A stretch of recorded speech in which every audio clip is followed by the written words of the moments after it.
rainy morning here in Oregon, but that's pretty typical for us. So you'll probably hear the little droplets hitting the Suburban as we go through the video today, talking about the housing market crash. This is probably the biggest question that I get from just about anybody out there. Not only is like, are we in a recession, or when will the economy crash, or how bad is it really out there, but really everybody wants to know, when is it going to be easier for me to get a house? That's it. Like, when it comes to any question, that's really what they're asking. When can I get a house? When will houses get cheaper? When will it be affordable for me? And how do I know when the best time to buy a house is? Now, this is, again, like the age-old question that I have heard my entire life: is now a good time? And anytime I've ever heard that question, like, I've thought about it, and really, you have to buy a house when it is appropriate for you. Don't really think about, is now the best time to buy it? Think about, can I afford it? Can I deal with it? Can I make this thing like the right decision for me based on the current circumstances? But is it ever going to be the right time? Probably not. Every single person that I have ever talked to who has ever purchased a house has gone through probably the most extreme stress of their life in making that decision and then going through the process of doing it.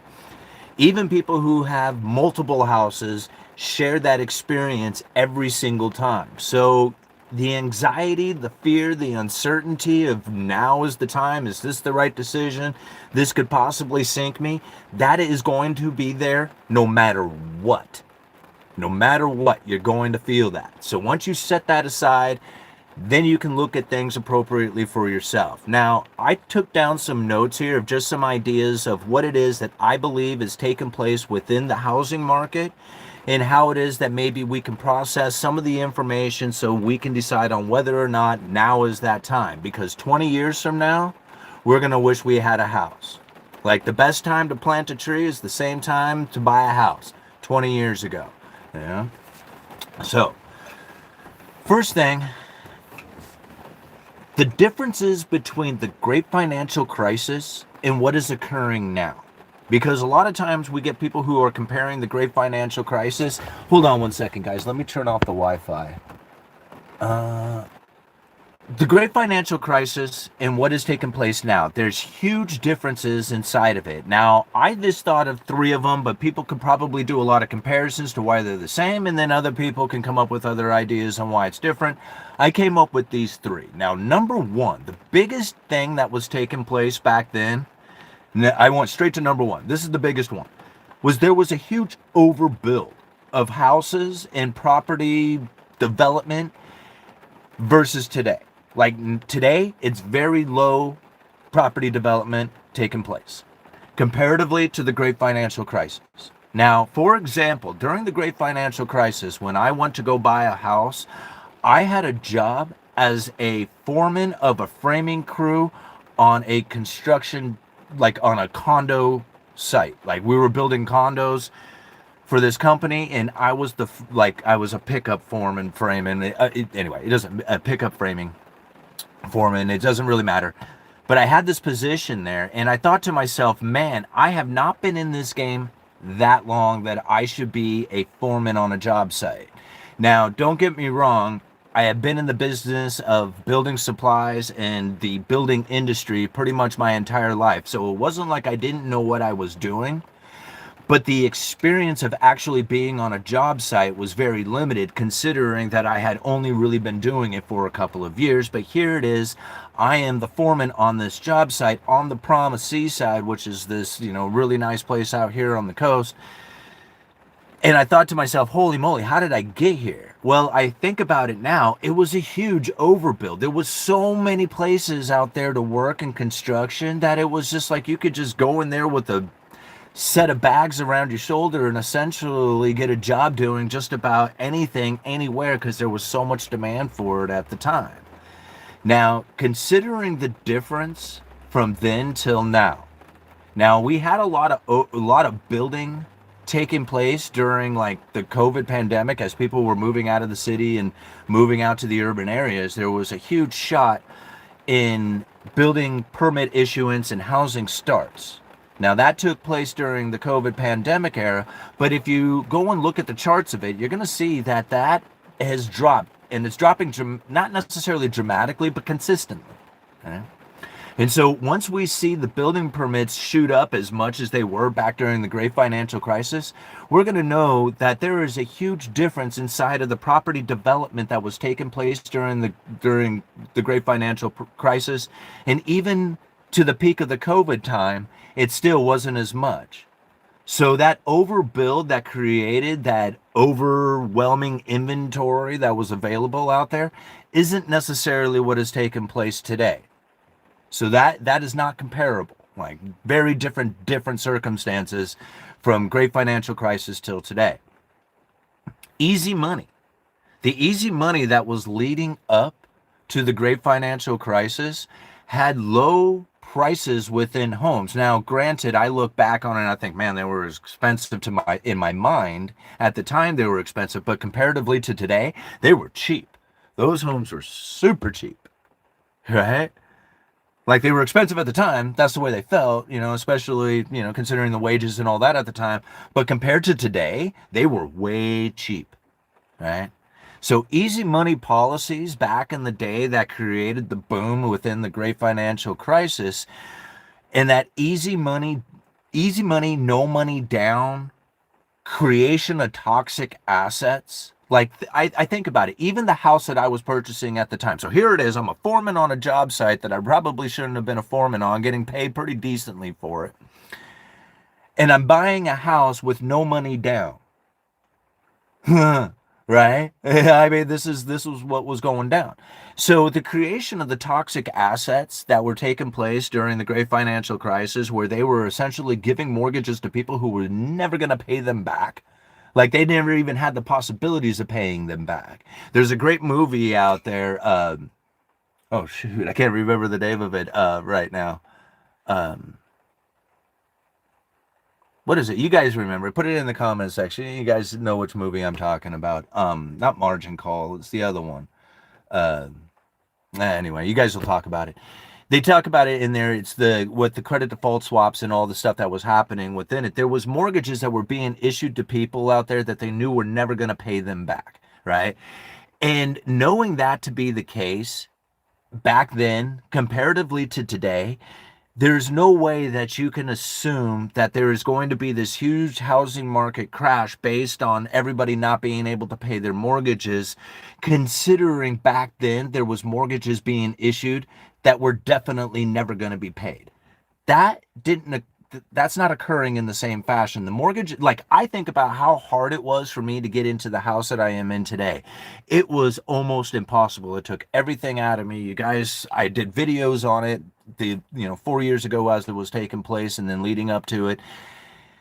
When I got this house 3 years ago, it was very, very difficult. It took everything out of me. It was so hard.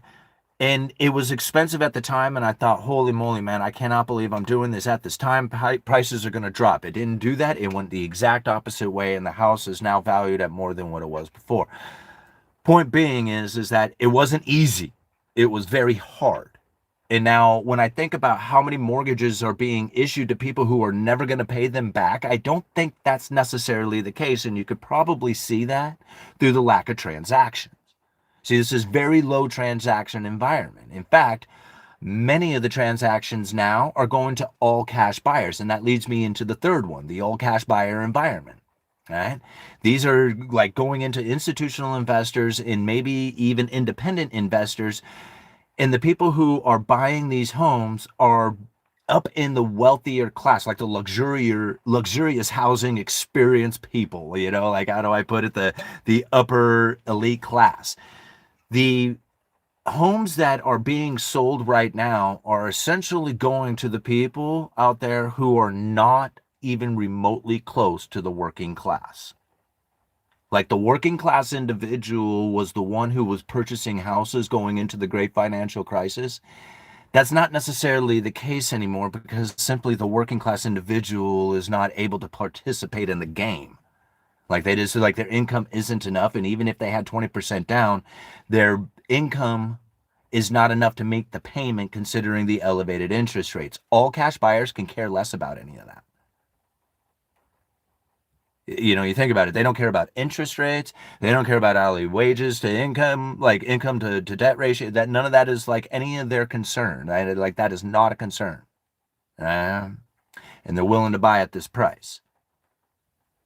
These three reasons are the major differences that are taking place right now, considering what was happening during the great financial crisis. Again, overbuild versus an underbuild, right? Way more houses back then. I know I was a foreman on a condo that I probably shouldn't have been. That was in this really fancy area, not fancy, but really, touristy area, which would have been, high priced, valuable condominium, cost or whatever. And here it is, I'm a foreman on this job site. Like, I don't even know how I got there. I know how I got there. Anyhow, the easy money policies from back then comparatively to now, and the all cash buyers. Those three reasons are major differences. Right? Now, I'm sure a lot of people can come up with differences that are different from those ones and comparisons that are very similar from now to then. But those are the three that I had come up with when I thought about what it is that's taken place now comparatively to then. Now, when you think about like the problems that we face today that are going to create the downfall in prices, right? Like create the more inventory. How do I put it? Give the people the capabilities of being able to buy a house, even, with their day job. Like that kind of scenario, like this is the one that people are anticipating coming. Like, when does that come? Right? Now, the idea behind this, overwhelming or having not necessarily an overwhelming build, but an increase in the amount of building that has taken place to meet the demand, the supply demand factor. See, this is really what it comes down to. People say, oh man, there's all these empty houses. Oh, okay. Supply versus demand. If there was more supply, right, to meet the demand. Now, that's a very interesting concept because for me, there is always demand. The demand is always there. It's ever present. It never is not there, right? Like, I think about it. I demand all the empty houses that are out there. If I could buy them for $1, I would. Right? So there's no way that a house is not in demand. It's always in demand. It's whether or not it can meet the capabilities. So the demand is always ever present. It's just, does the house come down or the interest rate come down, or does the capability come up to meet that middle, right? To meet that ability. So knowing that it's supply versus demand issues and knowing that to be the present thing that is going to go into the future, how is it that is going to change is going to be the major question that people have to ask. For me, I believe that it'll have to take ever increasing amounts of increasing inventory building. Not necessarily all of a sudden people trying to sell their homes. Because when they sell their homes, they have to have another place to go to. This is the supply versus demand issues. If there's plenty of supply out there to buy, then there's plenty of ability for people to sell. But if there's not a lot of ability to buy out there, then there's not a lot of availability to sell. The only way that you're going to change that is to build more buildings. People have to live somewhere, right? Okay, so that to me is going to be the major difference inside of it. The working class individual themselves, right? To think about that being the issue. If the working class individual had the ability to be disciplined enough to do it, they would. They don't have it. That's why they are not there. So when I think about that, if there is an ability for the working class individual to then be able to acquire a house, how would that work? Well, you would have to get a loan or be able to build the house yourself. This is a huge difference inside of what was taking place, say, probably even going into the 90s. I would say the early 80s is probably when it was phasing out quickly, but definitely back into the 70s, 60s, and 50s, You bet people were building their own home, like literally constructing their own home with their own two hands. And this was not uncommon. A lot of people did it. People would share their abilities, their skills, and their experience with each other to help them get their homes built. A guy working at a gas station with a plot of land, stopping by the lumber yard on the way home or on the way by, could construct himself a home over the course of many months and build it themselves, and it was not uncommon. Like that was a real thing that was taking place. Think about how many homes can be built that way. Back in the day, that is not taking place now. That is a huge factor in the reason why we have the huge separation.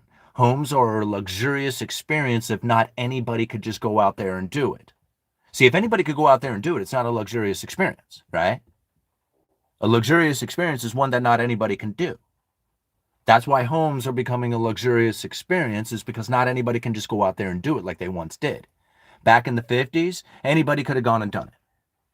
Like maybe not anybody could have gone and done it, but they could have probably pieced together with their friends and families enough to get themselves a dwelling to live in. Huge difference comparatively today, right?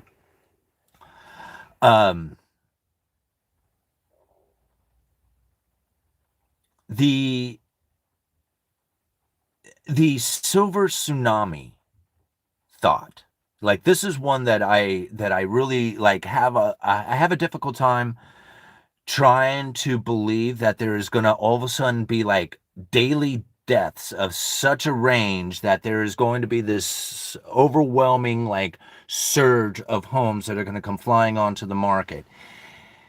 When I think about how many people out there are multi-generational living in a house, like it's not just, one individual or just a couple living in this house.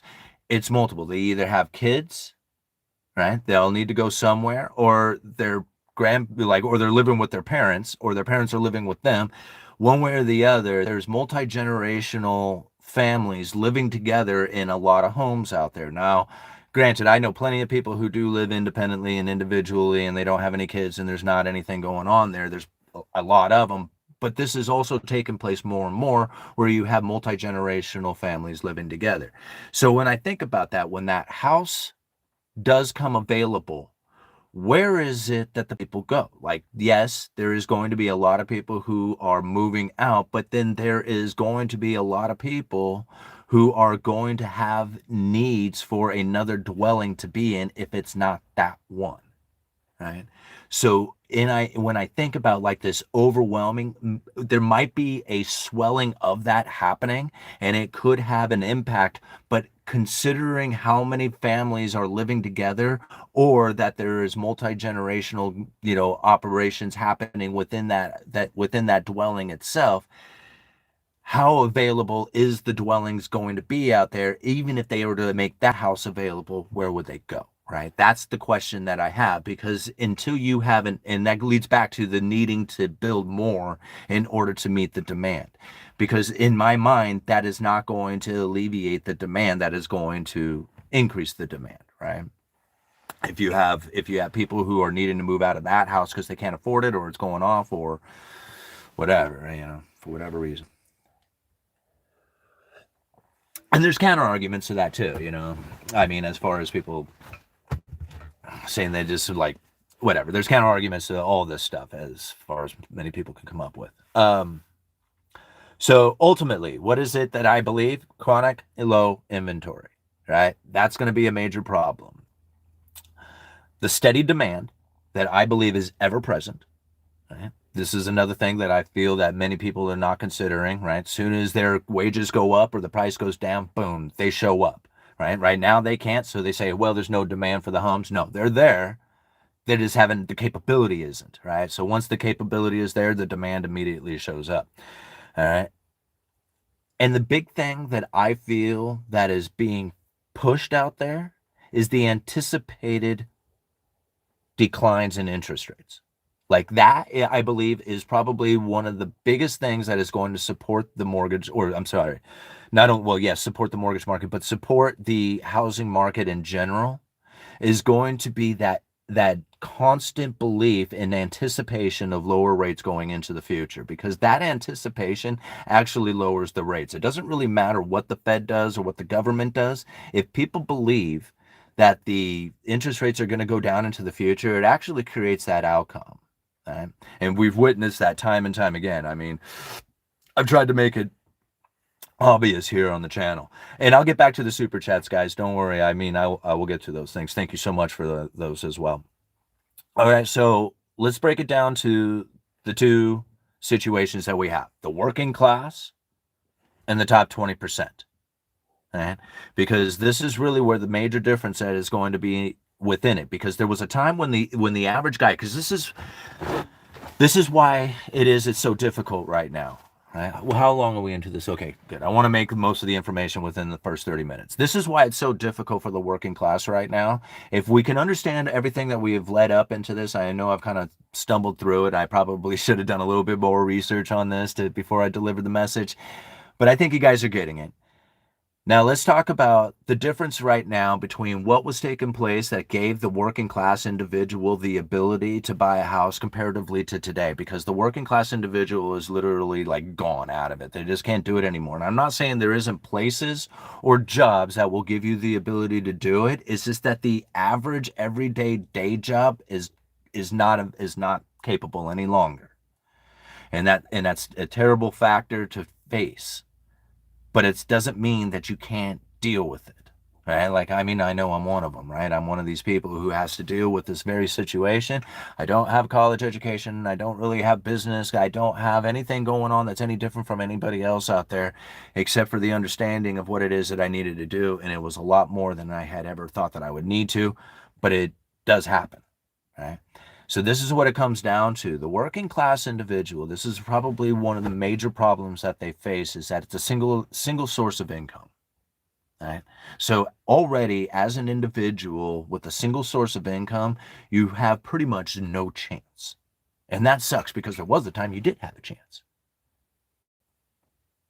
I just want that to be clear. Like, there was a time you did have a chance, but now it's not a chance, because your day job is simply just not enough. Right? It's not enough to give you the savings. It's not enough to give you the debt to income ratio. It's not enough to do it. Now, I'm not saying there isn't people who can.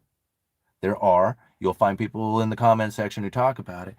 But those people are very unique situations, very disciplined, and know what they are doing. And that's the point. They are paying attention to what it is that they are doing, and they're doing it with what they got. Going to your average day job and just thinking, man, I'm just going to just hope and pray that things get better. Those are the people who suffer, right? Because it's a single source of income. There's no extra. Right? The problem with this also is you're dependent. It means you're faced with the consequences of getting fired. You have no way of saying, oh man, there's a better opportunity right over there to be able to pick up and bail, right? Because essentially you probably have no savings, no way of being able to provide for yourself for any kind of length of time, like no emergency funds. This is the problem with having just a single day job, or just being a single individual without any extras going on, right? So without extras, you're not going to be able to be independent. You're going to be dependent, and it's not going to make you very nimble. It's going to make you very, constricted. Okay? And now all this comes down to, and I couldn't really come up with any other way of describing it other than it's a mental problem. It really is, right? It's the way that you're thinking and feeling. It's the depression. It's the feeling of inabilities. It's the blame. It's the feeling of hopelessness. Like, all these things that pile up, this is what keeps people in this sort of mindset where they just don't feel like it's able or capable or possible to do anything out there. And this is where the hoping and wishing and dreaming that there's going to be a politician who changes the situation. This is the suffering of the working class. And I don't blame people for it, because this is what I've faced and did my entire life up until about 40 years old. I was drinking heavily to cover up all these things. Right? And I'm willing to face that. I'm willing to accept it. I own it, right? And by doing that, I was able to do something about it. Now, at 40 years old, I feel still some of these emotions and thoughts down deep down inside. Like, am I too late? Can I still do it? Oh, what about all the things I still got going on? I got young kids. There's college, there's retirement, there's blah, blah, blah, right? And it starts feeling overwhelming. This is the feeling and the depressions and the overwhelming feeling of hopelessness that most of the people in the working class face. Being able to recognize it, being able to say, man, there is things that I can do out there that will change the course. That is where it is that most people will then be able to shift over to the idea of being able to acquire that house and then go down the steps of actually acquiring that house. All right. And I know because I'm one of them, right? And it isn't just because of YouTube. Like, I work YouTube like it was a second job. Many people say, man, we all can't have a YouTube channel. I totally agree. The YouTube channel had paid me like I was working a second job. I know many people out there who are working second jobs out there who are making things happen. And this is the difference inside of it. It was just like you have to figure out that other way, because this is what the 20% are doing. They have multiple streams of income. Not just a singular source of income, because that makes you dependent. They have multiple sources of income. They have stocks, they have bonds, they have businesses that they operate. They have a high salary. Like, even just having a high salary and keeping your expenses low gives you the ability to have a savings, like the emergency savings, that could literally last you years if you did it right. Putting that money away, putting that money into operations that then have a secured rate of return beyond that of their occupation. This is what the 20% are doing. These are the people who have the ability to buy into homes. Now, if you're not one of these people, it's not hard to do it. You just have to start taking the steps to get down that road. And it's so fortunate that we now live in the days that we do, because having the ability to buy into the stock market or buy into the bond market or buy into the real estate market or buy into precious metals or buy into crypto or buy into anything you want is so easy nowadays. Like, you have the option to do anything you want. You can start businesses, you can do online sales, you can go out there and figure out ways of making money. Then such an abundance out there of possibilities, it's unreal. Right? And now, even if it's small, it doesn't matter. It's the energy flow that you move into, because this is the thoughts of the top 20%. They don't feel hopeless, depressed.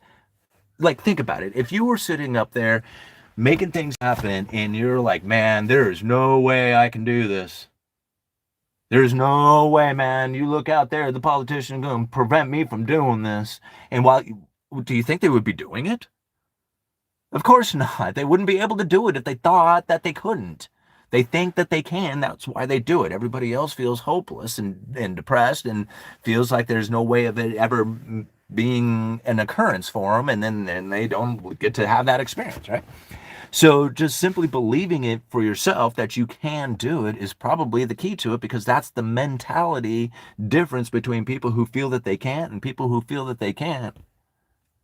Right? Is that they will prove the outcome to themselves. And so, again, just feeling it and knowing it for yourself. The other thing about this is being able to not be stuck, right? Because I think that's part of it, like that being nimble. Like, for myself, I don't really feel like I am so tied down to my day job that I wouldn't be able to make ends meet using like the YouTube and the few other things that I got going on. Would I be able to do some of the things I'm doing? Absolutely not. But then again, I don't feel tied by my job or the location. I can kind of do whatever I feel like I need to. I did speaking engagements whenever I want. I can go wherever I need to. I'm not feeling like the burden of not being or being stuck. I do feel it in some ways of trying to invest into real estate, because I don't like my expensive area to be like that landlord first time real estate buyer. So to me, like, I do feel limited in such ways, but again, it's my own excuses and my own mental blocks that I have to recognize and, hopefully overcome. But the independent feeling, I have that. That's the key to it, is like I do feel independent. I can feel like I can do anything I want. And that's pretty cool. Like having the feeling of being able to do anything you want, it doesn't mean you go and do anything you want. Like I could go, like, I've been driving my dad's truck. Many people were making fun of me for getting into luxuries, and I just laugh about it because many of you remember hearing me talk about driving my dad's pickup truck for a while. And it's a fun, luxurious experience, and I could go right out and buy it.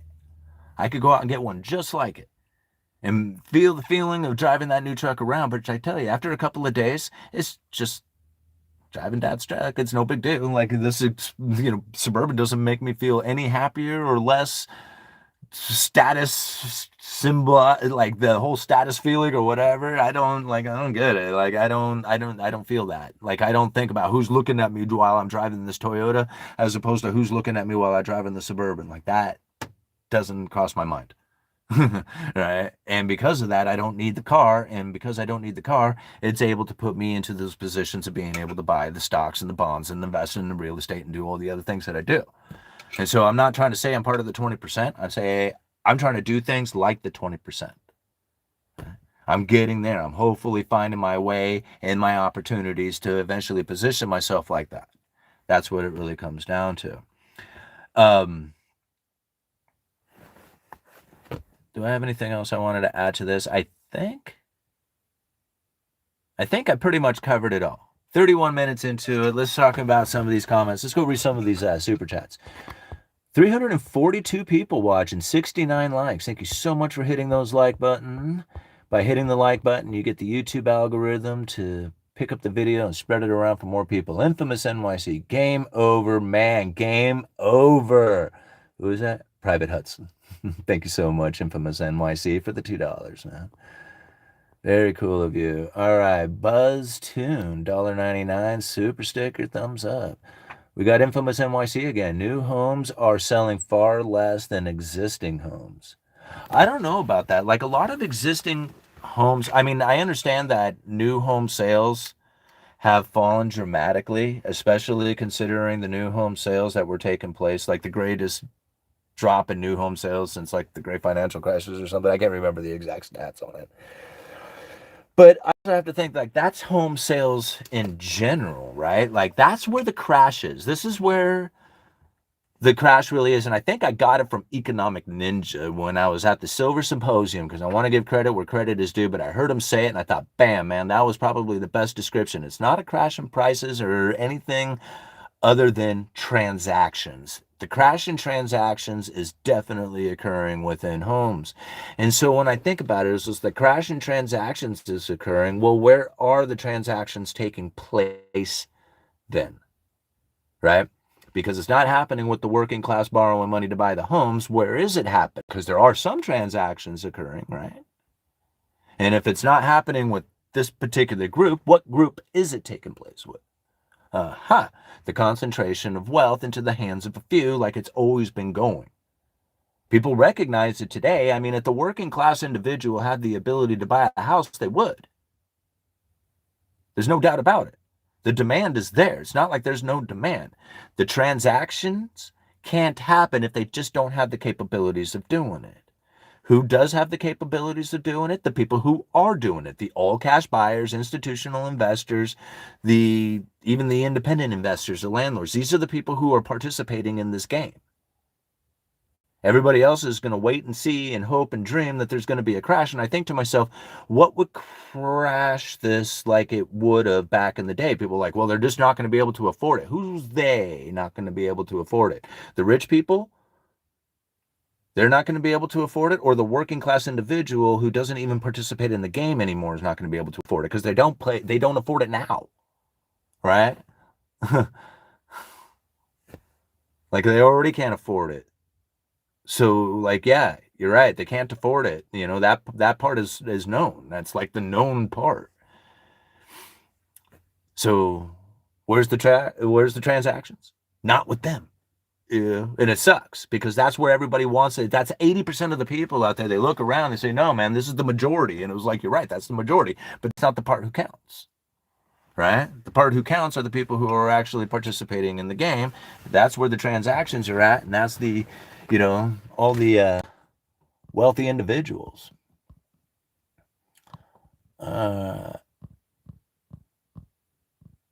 Thank you guys. Oh, wow, look at all these comments. My goodness. All right, Falcon Strike 21, $2. Housing, oops. Got another one there. Let me go back up here to Falcon real quick. Sorry. Wow, look at all these comments. Oh my goodness. Okay. There we go. Falcon with the $2. Housing cycles last approximately 18 years. We are due. Okay. I mean, I would agree with the idea of cycles taking place, right? And I agree with that. There's going to be like these cyclical things that are going to happen that are going to be evident, over time as you watch it go through. My pushback against this, right, is that we are living in times that are not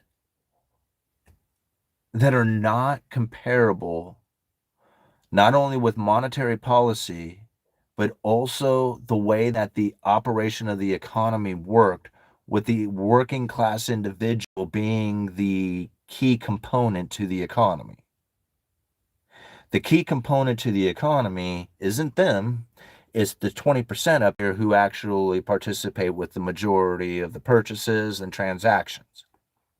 So because of that, the cycles that would operate within the economy, from the working class individual and their rise and fall of debt issuance and their business cycles and all that other stuff, isn't the key factor anymore. That's what everybody seems to focus in on and look at. We now have to look over here at this top 20%, which is just a little group of people who don't really discuss exactly what it is that they are planning or doing, because that's like, their little secrets that they keep.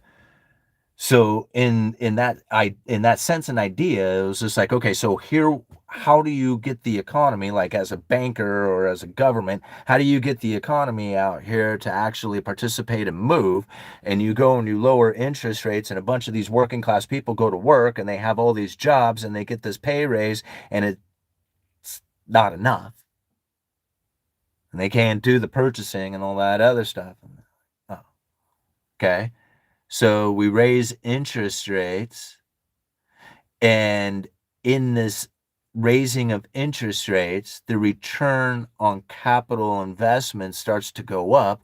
The 20% of people are now able to use that extra money, the money beyond the money they're already making because of the elevated interest rates, and they're now participating with elevated interest rates and extra money from their capital investments to go into the economy. This is where the stimulus is going, right? This is where the stimulation to the economy is occurring. It's in the top 20% of people doing their purchase. Think about it. It's a consumer nation. Top 10% of the people do 50% of the consumption. What do you think the top 20% of people are doing? Right? A whole lot more. So this is the focus. We can't look at it like we used to, because that is like believing that we are actually meaningful to their outcome. We're not. We're meaningful to serving the burger. We're meaningful for loading up the 2x4s. We're meaningful to drive the truck.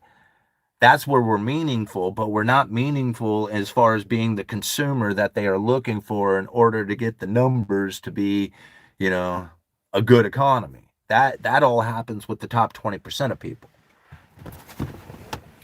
And I know it's sad, but it's just the truth of it, and so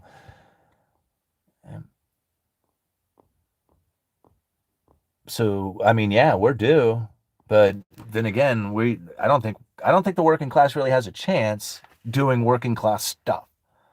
If you do working class stuff, then you're probably going to stay in that bummer position of why is it so hard?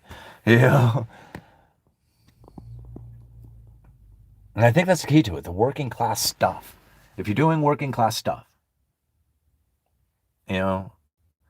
buying bonds, buying stocks, starting businesses, doing that sort of networking idea, getting out there and networking with people in order to find the best opportunities or options that are available out there.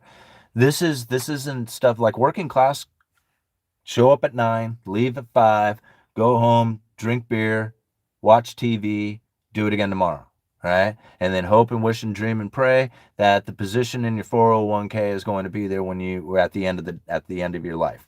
That is typical, right? That is, and there's actually really nothing wrong with it if you happen to find the right companies and the right plans and all that other stuff. I mean, if you can find it and it works for you, that's awesome. But most of the time, people don't figure out that they need to be that disciplined or that, into it until it's too late. So I'm not trying to say that there's no place in this country that it isn't possible to do exactly that, to be just a hardcore working class individual dedicated to your business, dedicated to your family, dedicated to the outcome, and then finding a place in this country where you can buy a house, raise that family, and end up with a decent existence. It's possible. It's just not very, very likely for a lot of people out there. It is for some, but the majority of the people are going to have to figure out a different way. And it's just that's the cycle we're in. It's just like we've moved away from the working class having a chance to now the working class has to figure out the best opportunity they could ever possibly have if they want to do it that way. Otherwise, you're going to have to move into what the 20% are doing. You have to buy into stocks and bonds and start businesses and figure out ways of being able to get that extra income, the money beyond the money you're already making, so that you can secure income and then become a property owner. That's it in a nutshell. Thomas Crown, thank you so much for the $2. You guys are hitting me up with these super chats. Thank you so much. We are 42 minutes into this live stream. First 30 minutes were the best of it, I believe, just getting the ball rolling. But I'm imagining the discussion that has taken place within this is probably awesome. Thomas Crown, $2. Thank you so much. Paid sponsorship, Simon. You deserve it, bro. Thank you, Thomas Crown. I really thank you, man. I mean, when I think about the opportunity to take sponsorships and what it is that I could have, should have made on this channel, taking the sponsorships, I know I could have been done working a long time ago. Like, I know it. But I also know that I can be helpful and useful in other ways, and I can make that money doing something that is going to be more true, more honest, more authentic to me, to this channel, to the viewers of the channel. I know I can figure that part out. And considering that I pay my bills on time and I can really feel like I can do anything I want anyway, I don't think there's a need to go out there and take the sponsorships when I have such a dedicated crew. Right? Like, you guys are the best. You keep me independent. You keep me free thought, free of having to deal with anybody else out there telling me what to do. This is honest, true information, beliefs, right? Coming straight at you, live, without edits, without anything. I mean, hardly even look at my notes. Like, my notes are just like super simple, right? Like, I don't, I just write down a couple of words. You should see it when I set up, like, when I had set this is so funny, a sidetrack. When I had set up the interview to do with Peter Schiff, like, I had done just one interview with Peter Schiff that I had, conducted, and I literally had maybe a half a page of notes prior to what it was that I was going to talk to Peter with, and it was literally gold versus Bitcoin. It was interest rates in the future. It was like very simple topics that I had written down just to kind of give an idea of the direction in which I wanted to go with the video. And really, to be honest, Peter Schiff is probably the easiest interview in the entire world because the dude just loves to talk. So you just give him anything and he just goes for it. Okay, let's get the old glasses on here. What's up, UE? What's up, Dominic Flack? Thank you so much for being here. Is that Haystack Rock there?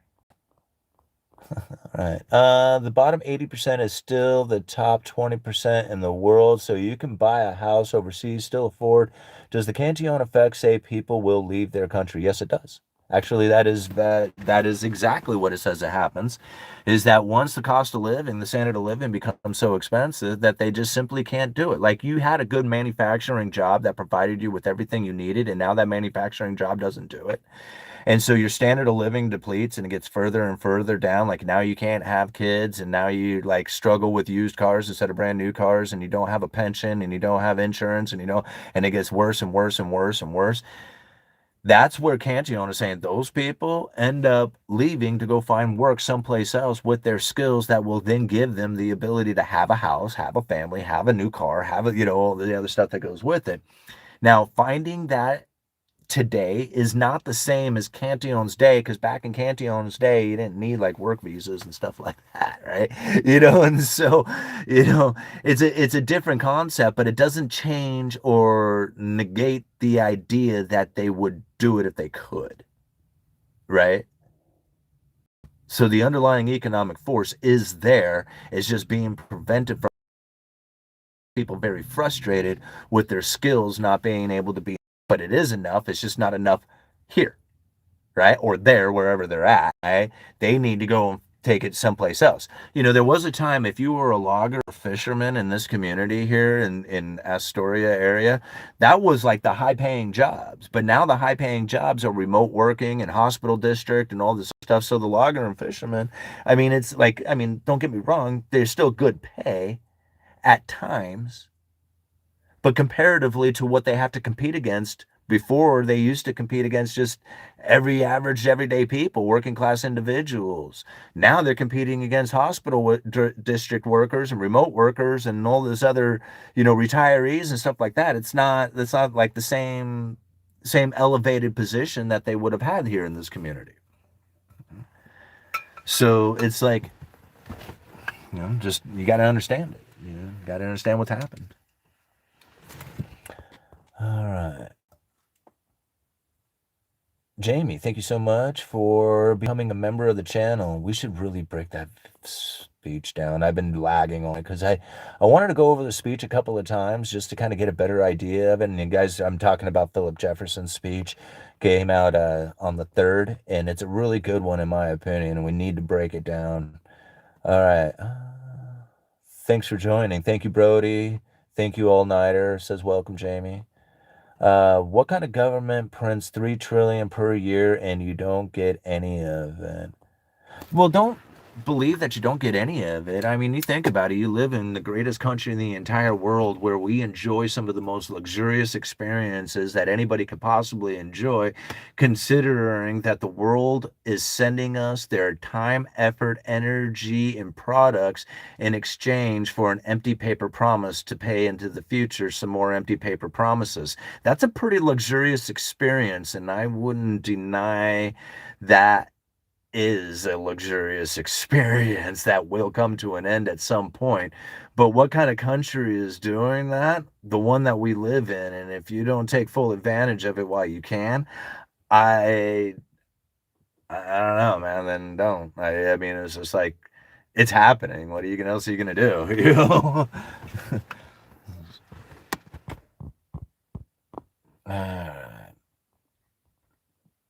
Dishes is up in the house. Capitalism at its end.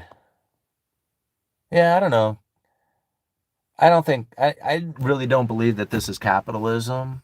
Like, I know a lot of people do because they want to have something to blame. And so they just say, hey, man, that's capitalism. To me, it's just the underlying economic forces playing out, and the way it is that people conduct themselves and how it is that they conduct themselves really is the outcome that they end up facing. It's not anything else out there other than your own decision making. That's it. Like you're everything that you were experiencing is a result of everything that you have ever thought and did. It's your fault. Own it, right? Own it for yourself. And then once you see it, once you say, okay, man, no, that person is not the reason why I drank so much. There's nobody else out there who did that to me. I did that to me, and I did it for a particular reason. And once you figure that part out, then you have a whole different decision process making capability that is going to give you a benefit that is unlike anything that you were having before. So once you recognize that, once you see it, then you say, okay, man, there is ways of doing it here and now that I can excel in, whether it's the government's fault or the central banking's fault or my family's fault or somebody else's fault out there. I mean, if that's the way you look at it, then most likely you're going to have plenty to look at, plenty to think about, plenty of proof, plenty of energy spent towards it. You'll prove it to yourself. You will fail miserably, and you will prove it to yourself that you can do that. You can also prove it to yourself you can do the other. Yeah. It's just as easy. It literally is just as easy. But nobody thinks that. Everybody thinks it's hard. And if you think it's hard, then it will be hard. That's really it really comes down to everything that you are thinking and feeling. Just think and feel about it being easy and doing it. You know that it's going to take time. Everything around you has to build up over time. It's not something that's going to occur overnight. People say, no, I thought about it and I felt it for an entire 24 hours, and you're wrong.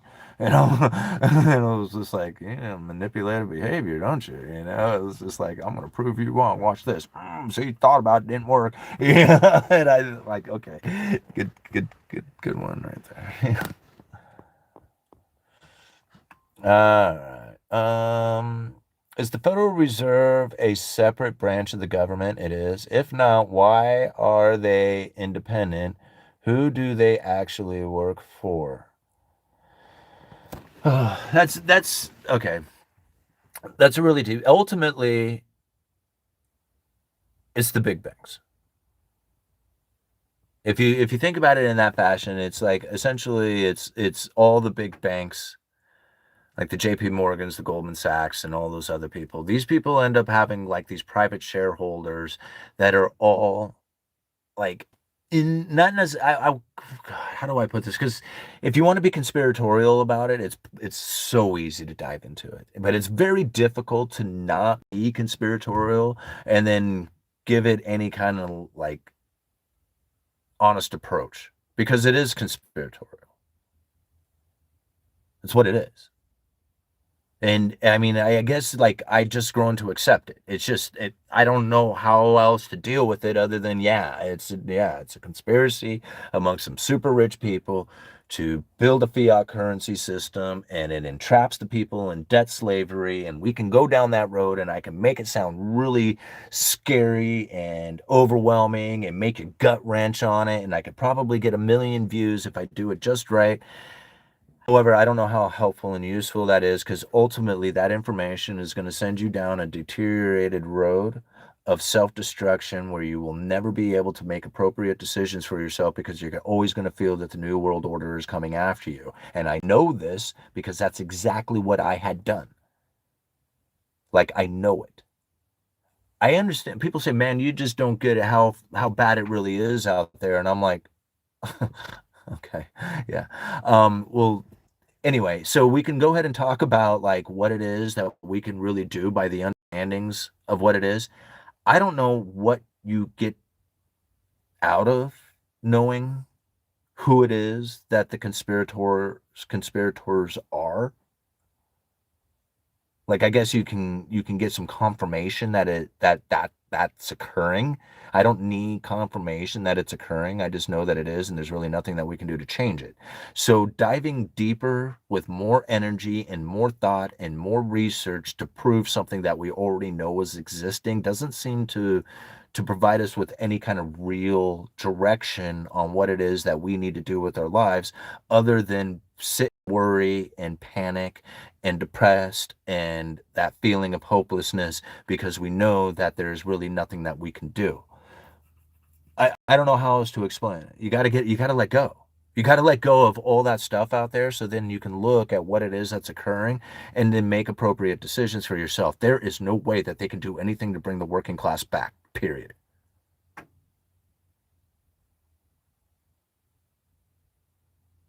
They're not coming back. It's sad. Every single individual out there who ever thought that, man, I could just follow in my dad's foot, what my dad did, what my granddaddy did, what hit, doesn't work. It won't work. And I'm sorry. I wish it did, right? But when you see how bad it really is out there, if you want to dive down those rabbit holes, guys, and you want to go and do the gut wrenching research and stuff like that, I did it. A lot of people do. And sometimes maybe that is what you need. Maybe you do need that wake up call to understand how bad the situation truly is, to recognize that it is, as sickening as it could possibly get. Maybe that's the direction you need to go. For me, that doesn't help. It doesn't help. I don't know what it is that could actually do for you to give you any kind of benefit in this world, except for maybe give you some entertaining or give you some sort of belief that you're somehow securing your outcome from this horrible existence that is clouding over everybody. And then, I don't know, living in there with, guns ready or supply of food or survivalist techniques and all that other stuff. I don't know. Maybe that's the passion in which that is driving you every single day to keep you going. I don't know. Maybe that's it. For me, I don't think about it like that. What I think about instead is how it is that this central banking system is operating, how it is that people who are operating within this economy right now are actually killing it, what it was that was taking place back hundreds of years ago that created the idea of the underlying economic forces. They didn't even create it, that discovered the underlying economic forces that were taking place that are recognizable today. By doing this, I do not feel scared. I don't feel scared about anything out there. I'm not living in fear. Fear, worry, anxiety, those are low level vibrations that keep you depressed, keep you in hopelessness feeling, all that other stuff. To be able to step above that, to say, okay, yeah, it's heavy. Yeah, it's difficult. There's a lot of crap out there that it's not good. But knowing that to be the case and being able to let go of what it is that you cannot change, like you cannot change a lot of stuff that's out there, but there are things that you can change. And those things that you can change is the way that you are giving meaning to everything that is out there and what it is that you can do about it. You can recognize the bad times. You can recognize that they exist. You can recognize that there is hoardness and greed and suffering and all that other stuff. You can recognize that it does exist out there, but it doesn't have to overwhelm you. It doesn't have to give you your driving meaning to life. You have a passion within you. You have a helpful usefulness, a discovery of art that is within you that you can provide to this world that will then be returned back to you. It may not necessarily be monetary. I think about it. I've traveled all over the place, stayed in fancy places, and hung out with some really cool people, and I really never had that much money. Like, I've now positioned myself with a portfolio that seems to be doing pretty good. It's like, every month it's a little bit more, contribute a little bit more. Some days it seems to swell a little bit more, right? And to me, that's a really awesome position to be in, but I still don't drive. I mean, other than the borrowing of my dad's truck, I still don't drive fancy vehicles. I don't have fancy furniture. I don't have anything out there that would be like a luxurious thing other than the ability to buy the house, which is expensive as hell in the area that I'm in. I pay my bills on time. That's the luxurious experience that I was looking for. A house and the ability to pay my bills on time. Screw everything else. It doesn't matter. Everything, nothing else matters, man. Just that. And for me, I was able to acquire it. And I feel awesome for it. And other people are like, dude, you still ain't making it. And I'm like, in my mind, I am. And that's all that matters because it doesn't matter what anybody else thinks. You know? All right. Become ungovernable. Yeah. Right. Your destiny is determined by 1, ability, 2, opportunity, and 3, ambition. Yeah, a deficit in one area can be overcome with more of another. And remember, life isn't fair, man. And I think that's probably like the best part about understanding anything in this world is that nothing is fair. Like you put in hard work, dedication, belief, and for sure thought that you were going to have a particular outcome and it doesn't work out. Yep. It's because life isn't fair. Like, no matter what, that person cheated on you, that person betrayed you, that person, did you wrong in one way or the other, totally scammed you. There's anything can go wrong at any given time because nothing is fair in this world. And being able to accept that and move on is probably one of the most difficult things for a lot of people. They dwell in the unfairness. It's true. All right, what time is it? 1 hour into this. How long do we want to go for, guys? We got 340 people watching with 111 likes.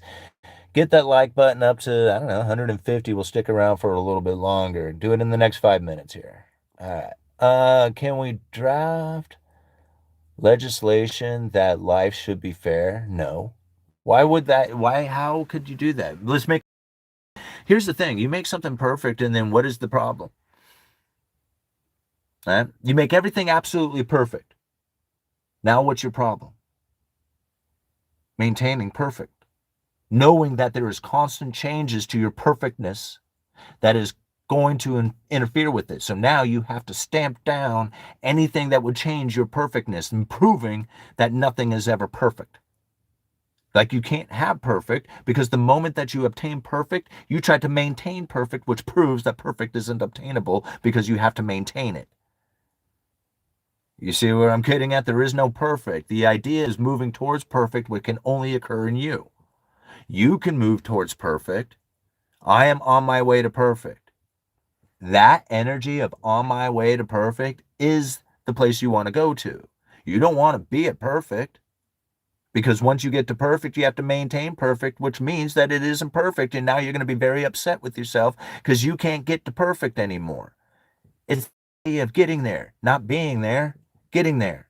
It's the path, it's the journey, right? Anybody can change their behavior at any given time. If all of us change our behavior to make it a better place, then the world becomes a better place. Most people don't know how to do that. Instead, they cover it up with alcohol and drugs.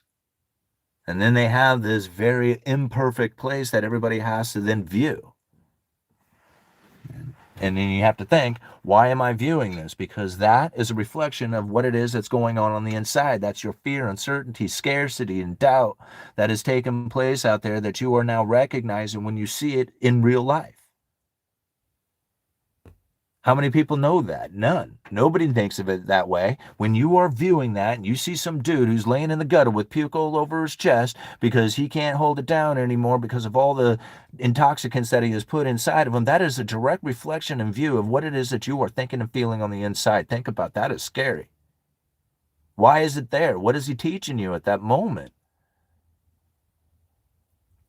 That's the pits of society that you're scared.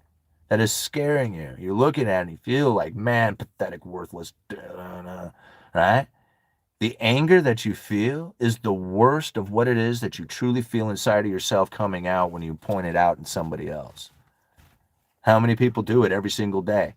Everybody I look around, they complain about everybody else out there. They say, man, they're doing this and they're doing that and I look inside of everything that they say and I'm thinking, man, you are pinpointing and pointing out the worst of what you feel about yourself every time you say it. Otherwise, you wouldn't have that. You wouldn't be saying it.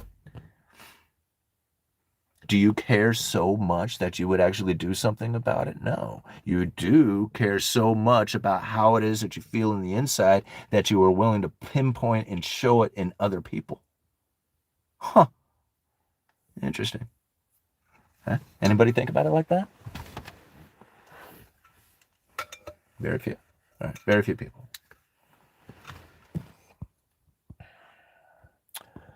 All right. Wealth is built by taking advantage of others. How moral you are in doing so is what matters.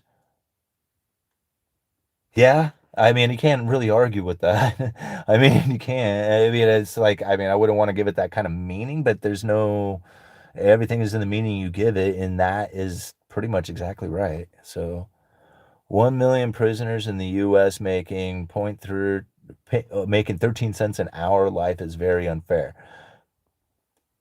Huh. So somebody decides that they were going to be unfair to the rest of the world, got themselves in prison. Now they make 13 cents an hour because of the outcome of their unfairness to the world. And now that's unfair. Like, they wanted to be unfair, and now they're being treated unfair. I mean, is that not a direct reflection of what it is that they are feeling and thinking and doing on the inside? They were treating the world unfair, and now they're being treated unfair.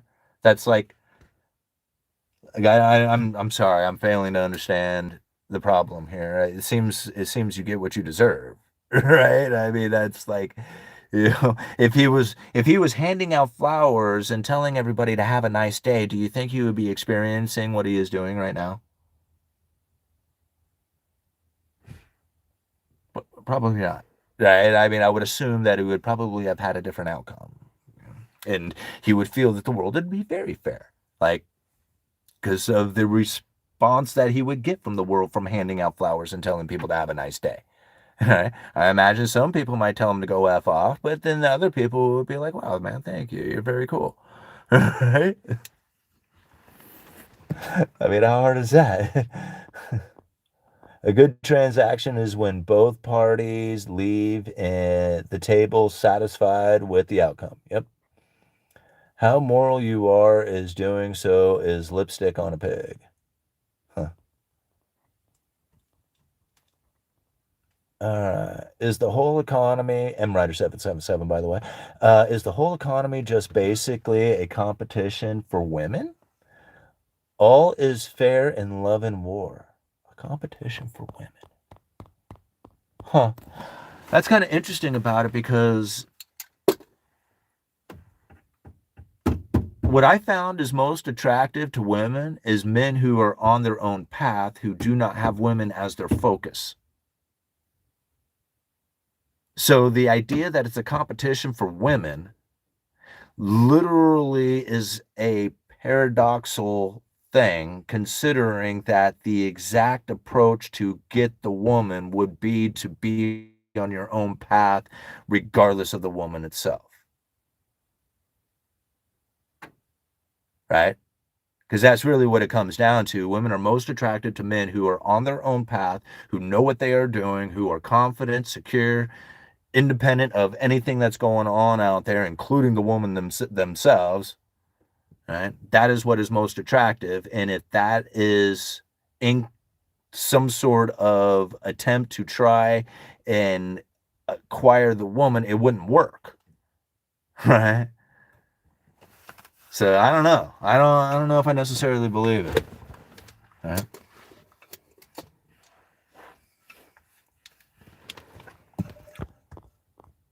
All right. I hope the price of gold goes up and you won't be able to afford a phone or a laptop, only finance. Interesting. Criminals that have had their due process are and found guilty are blessed to have an income, in my opinion. Consequences need to be had. The last live really slapped me in the face with the dead fish. Had to give you a credit there. Huh, which one was that? All right, the economic equals women, it's inevitable. Equals women, it's inevitable. I guess you're somewhat right.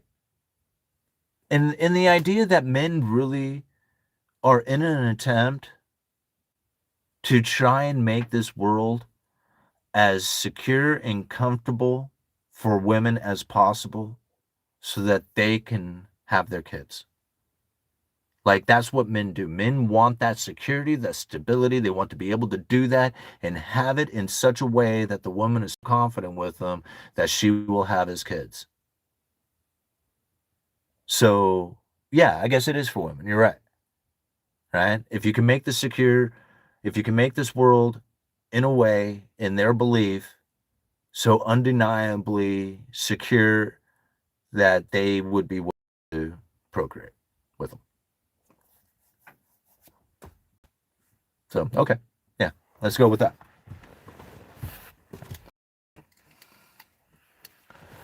All right.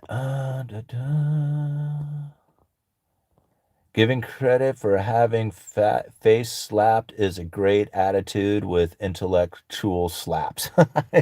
Good one, all-nighter. Housing needs a reshuffle to put the equal social credit scores together and exclude the undesirables from private property. I heard the American pension is at risk. Yikes. Yeah, I don't know. What is the American pension anymore? Does anybody even have pensions? I mean, isn't that something that was like, back from like ended in the 80s sometime? I don't think there is pensions anymore. I think people have like, employer contributed 401ks. That's what I have. And I mean, I guess that would be similar to, what people would believe is a pension, but it's not the same thing. I personally, I don't trust the idea of having Social Security. I don't trust the idea that my 401k is going to be there. I don't trust the stock market in any way. I don't trust that Bitcoin is going to go to $1 million. I don't trust the dollar is going to be ever present and existing forever. The only thing that I really have any real trust in outside of my family and my belief system, right, which is the only thing I really have any trust in anymore, is possibly precious metals because it's tangible and in your hand. Now, everything else is a huge risk in any way that you look at it. Even the ownership of the house is really reliant on the government and property rights. So now I have relinquished the ability to be secure on this house to the government providing me with property rights. It's not a right if the government has to provide it. That's not a right. Now, if I could stand here on a shotgun with a shotgun and tell anybody who shows up, you're dead if you step over the line, that's a different story, but that doesn't exist. Right? That's not what exists here. So nothing, literally nothing outside of my family, my beliefs, and possibly the tangible things that you can put in your hand. There's nothing out there that doesn't carry the risk. Everything else is risky.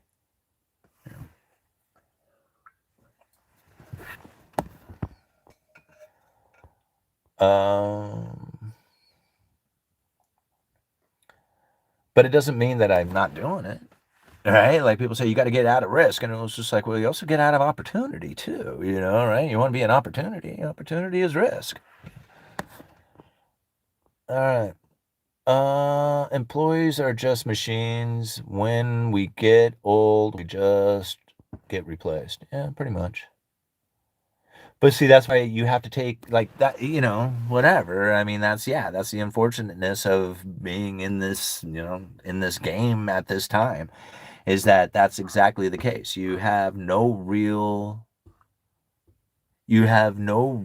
expectation that your job should do anything other than give you an hourly wage. If you do, you're setting yourself up for failure. Like I don't expect my job to do anything other than give me what it is that they had said that they were going to give me. I have no belief that they are doing special for me into the future, right? Like, hey man, you worked here for 35 years, man. Here's this golden brief, or whatever, This is like I don't like, like I don't believe that. One day I won't work there, and then that day will be the end of that, right? And what can I expect, right? I mean, you know, my boss doesn't expect the forklift that he bought to, last forever, and then one day give it a reward for doing such a good job. It's just one day it'll just be off to the wrecking yard, right? I mean, it's just like he gets used up.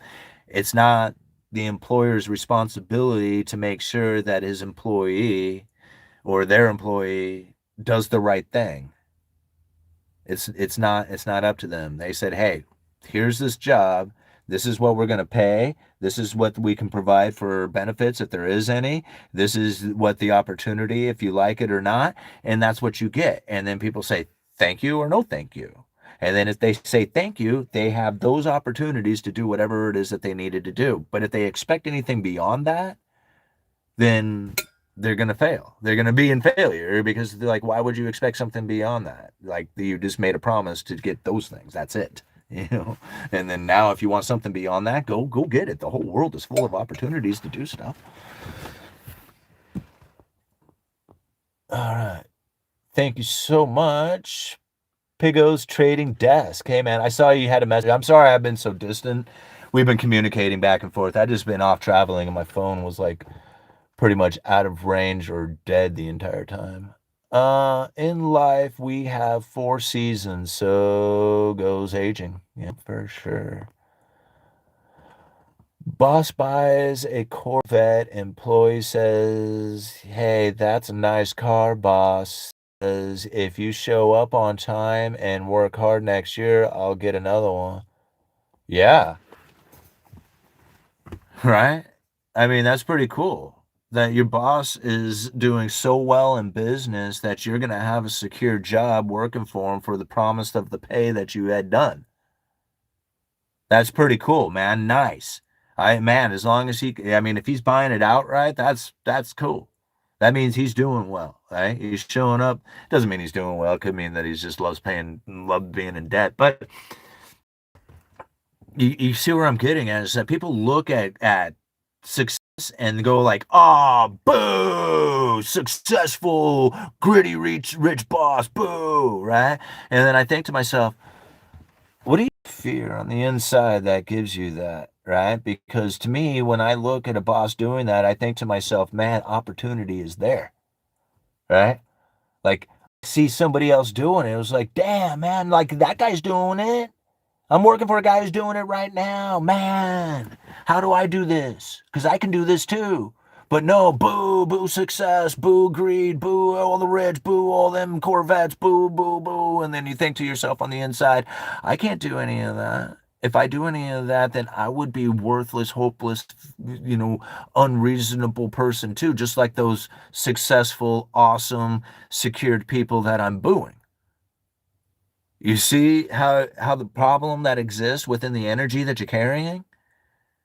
Like I can pinpoint it right out, man. Dude, the reason why you are suffering is because of the way that you feel about what it is that you want to be successful towards. Do you want to drive a Corvette? Then don't feel mean, hateful things about people who can buy Corvettes. You think to yourself, man, how do I internalize the feeling of owning a Corvette, being a successful businessman, providing job opportunities to people out there? You carry that sort of energy, and I guarantee you can pick out whatever covered Corvette you want. You know, that's the difference inside of it. And like 80% of the people carry the energy like you're describing, man. Screw him. He gets to buy a Corvette every month while I have no toilet paper at home. Explain that to me, uneducated economist. It was like I just did with the whole attitude thing, you know? And I know because I was there. There was a time when I had difficulty buying toilet paper or milk or anything else out there.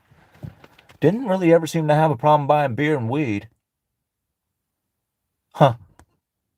Uh, oh, where are we at? An hour and 18 minutes into this. My goodness. My goodness. 334 people watching with 148 likes. Thank you so much for hitting that like button, getting it up to that almost that 150. I forgot to check on it. I just get to talking, you know. You can use a cotton wash rag if you can't afford toilet paper. That's so true, Matt. Thanks for being here, Matt. Go to the auction for a vet.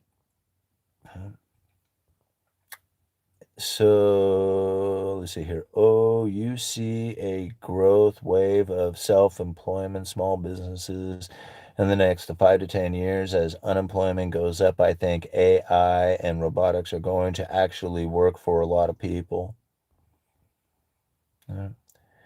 Even a marriage, you can be replaced. Nothing's safe. My uncle was married for 30 years and he got a divorce. Nothing's guaranteed. Well, yeah, absolutely. And that is really odd. Like, when you think about it, like after so long, after 30 years, like what is it that held you guys together for that many years that finally drove you to separate? Like, I think about it. My wife and I have been together since we were 18 years old. I'm almost 50 now. We've been together our entire lives, like almost twice as long as we haven't. And when I think about all the things that we had gone through, all the stuff, right? There's so much stuff. 30 years of stuff, it's been going on forever. When I think about it, it was just like, holy crap, man. Like nobody, literally nobody out there, not my family, not a friend, anybody out there knows me as well as my wife does. Like I can't have a thought in my head that she doesn't know. Like even right now, I bet you she knows what it is and I am thinking and feeling. She is that well connected to me. And it's so odd to have somebody in your life like that because I don't think anybody ever truly ever has anything like that in their life. Like they want to, they believe they do, but then they get betrayed and they feel like, oh man, this isn't working. And then they believe that into everybody else out there. And they never really allow themselves to feel that connected to somebody. And it's so odd to think that I like when I think about what it is that people have said that they have broken up over, and I think to myself, my wife and I went way worse than that. Like that doesn't even come close to what Sarah and I had experienced. But because we went through that, we worked through those things, it just made us that much stronger and being able to be that much more connected with each other. Frustrations come up, but to think like there's anybody out there who's ever going to be able to have a connection to me like my wife does. I can't even imagine it. 30 years, you can't get that back from anybody. Yeah, I know you ain't got 30 years left. And so there's like, by the time you're like, oh, we finally did it, you'd be dead, right? And all the good times, like all those best times when you had the energy and the youth and all that other stuff, it'll all be for naught. All right, sickness and in health, wife taking care of me now. So Ben, right, Ben Bernanke. Love to see you up in here, man. It really sucks to lose that connection. I can only imagine. You are your own economy, and you can let anyone, even your wife, influence your economy. You can. It does. And I know it does. It will, because your economy is incorporating them into it. Now, knowing that to be the case, you are taking your chance with the people that you are interacting with and how close and connected you're going to get with them.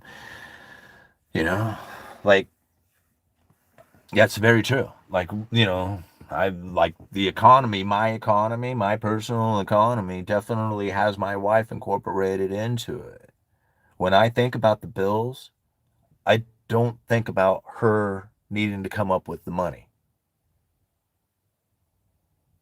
I don't think about her coming up with the money. Now, when she comes up with the money because she works, she buys groceries, she buys gas, she buys stuff, right? She participates in the household just the same as everybody else does that would have a contribution with income like any household would do. Right? She doesn't ask me to get her nails done, right? Like she has money to do that kind of thing. Like I don't ask her to come up with money for the light bill, but if she wants to buy groceries, I don't have a problem with that. This is the way that we operate. This is how it's worked for us. We are a couple who share just about everything. There's nothing that we don't share. Certain obligations, certain responsibilities, I've taken control over. And when I say control over it, I really mean that. I'm saying, don't worry about it. It doesn't have anything to do with you, right? Not that part of it. It does have to do with you in the sense that you're going to be using it and stuff, but you don't have to worry about opening up the envelope. You don't have to worry about it getting done on time. You don't have to worry about what it is, none of that stuff. right? That's not part of it. But it would be nice if there's always toilet paper there. Right? And that's something that, you can make sure of. And that's like, a fair trade-off, right? We share a phone. Maybe she knows she can't afford it. No, like, no, most people can't afford it. Most people can't afford anything in their life. Like, even good working job sucks. It's not enough. So you have to know that it's just like teaming up with somebody is the only way that you're really going to be able to get a success above the competition, which is an individual. Right? Teaming up against an individual is always going to be more successful. And that's you against the world, right? Giving you the unfair advantage over the individual. All right. Wife and I are bonded over power lifting and working towns financial independence. Now we have assets, pay for our life. And see, that's it. You work hard to acquire assets, a secured rate of interest beyond that of your occupation. Right there. Right? And that's it. Find a good woman at church. It doesn't mean you won't run across selfish ladies there, but it'll be a much better selection than a dating site. Yeah, oh, definitely. Yeah, you don't. Well, first of all, dating sites are a joke. I don't know why, like, anybody would ever think that there's anything more than one idea of what it is you expect from that. The the even going to church doesn't really matter. Like, your opportunity of finding a particular type of mindset might be a little bit more prevalent at a location like church as opposed to the bar, right? Like, I think there's definitely, a separation of mindsets and attitudes that would be there, but it doesn't really matter. What's going to end up happening is that you have a feeling and thought and energy that you are carrying within you. That is going to end up, if you are being authentic, if you're being true, and the other person that you are meeting is being true and authentic, is going to end up matching in that fashion. And it not necessarily is going to be in the way that you are wishing and hoping and dreaming for it to be. A lot of times, this ends up coming because of an interaction in pure honesty and pure authenticity. When you were conducting yourself in a way where you didn't have any expectations or clue of anybody else doing anything other than just being there in the environment with you, and it connected and it resonated with somebody, and you're like, bam, that's my person right there. Now, the way that ends up happening is not through, I need to find her at church, or I'm going to the bar, or I'm going to do it through this dating app. When you do it in this fashion, you are directing a particular expectation of what it is that you are intending on receiving, which is a manipulation tactic. Literally carrying the energy of authenticity and being out there in the world and sharing that with the world, not changing your behavior, not saying, oh man, I'm a good Christian man, watch here, let me prove it to you, right? And then go to church every day and say, I'm looking for a good Christian woman to match my, Christian, ethics and morals and behaviors and energies, right? And then you're really not that person. And then you match up with somebody who did meet that because you really wanted that in your life, but then she discovers that you're a dick, right? And you're not really that way, and you're really behaving in a much different fashion, and then she divorces you over it. Now, that I have seen happen many times because deep down the dude wanted all the awesomeness, the value of what it is that he had idolized coming from this perfect woman, coming from the church scene, right? And he was like, man, that's it. And how do I get that? I got to behave in a certain fashion in order to get that. And then the true authenticity, the true person eventually comes out, and then it doesn't match anymore, right? See, I've seen this happen so many times. A lot of times I've seen it happen. I've seen an opposite too. Right? I've seen it go the other way. And so really what it comes down to is just conducting yourself in a way that is not, it's really the best way to do it is to do it in a way in which that you just don't care if it upsets somebody. Like, to not try and prove yourself in any one direction or another. And some people are like, dude, you're too loud, you're too obnoxious, you talk too much, and all this other stuff. To then conduct yourself in a way that says, well, here, let me try and meet your approval so that you don't feel that way about me, is a manipulation tactic. Instead, you're like, well, that dude doesn't like me. That's cool. Right? Yeah, he doesn't like hyperactive people who talk too much. Okay, so whatever, I mean, it just happens that way. There's other people out there who's like, dude, I love the energy, man. Let's go hiking. Let's go do something else, right? And so it's just understanding that there is going to be people out there who resonate with you and people who don't. By conducting yourself in the way that is truly authentic to you, it gives you the ability to have other people recognize, man, that is what I vibe with, and that's what I want to roll with. And that's when you end up picking up the people who are really meant to be around you. That's it. Those people try to manipulate. They try to act and conduct themselves in a way that meets other people's approval. Right? Like, everybody likes me. There's no such thing. I learned that. Like, I really thought, man, everybody likes me. I don't get it. Like, man, I'm just a nice guy. Everybody likes me. And it was just like, then I realized certain people, like, I would act and joke and behave differently, right? According to the circumstances I was in. Now, it's not meaning like, I mean, it doesn't mean like I don't turn on being polite in particular circumstances more than if I was in others. But just the way that I was really conducting myself, the way, like, it comes down to like even the tonality of the words that you are using, right?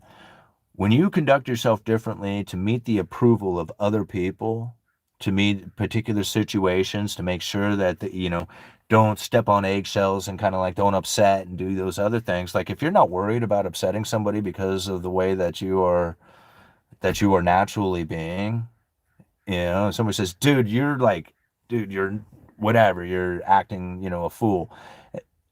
Whatever, man. So get at it. Like, okay, don't be around me. It's like, that's easy enough, right? And then just understand it in that fashion. Then, I mean, this is who I am, and I don't know, that's who you are, and we don't get along. That's cool. Onward, right? I'm not going to change anything about the way I'm doing it so that I can meet your approval. That right there is where you find the best things in your life coming to you. It really is. You will find the people that you really like, the people that really like you. And that includes, the women in your life or the men in your life, depending on what it is you're going for. All right. Our whole economy is based on that being what you're not until you make it. I don't know, man. What does make it? I don't even know what making it means. Like, what does make it mean? Like, to me, I'm paying my bills on time and I'm saving up for retirement. Yeah, I'm making it. Like, is there a particular number that I have to make it? Like, is today not a good day to say that I've made it? I'm like, I don't know. What is making it? I don't get it. Like, is that just like the switch in your head that says, today I'm making it, and, yesterday I wasn't, today I am, yesterday I wasn't, like, it was a switch in your head. That's all there is. I don't know. Maybe somebody says, no, I'm not making it until I fly around on a private plane, private jet, going anywhere I want, to eat anything I want at any given time I want. And until I have that in my life, I haven't made it. Yeah, and it'll be like, wow, man, there's a lot of success between here and there. In my opinion, there's a lot of successful things happening between here and a private jet, flying anywhere you want, to eat anything you want. That is like, to me, that is like, I think there's a making it before that. Simon is on fire right now. Well, thank you, man. I really appreciate it.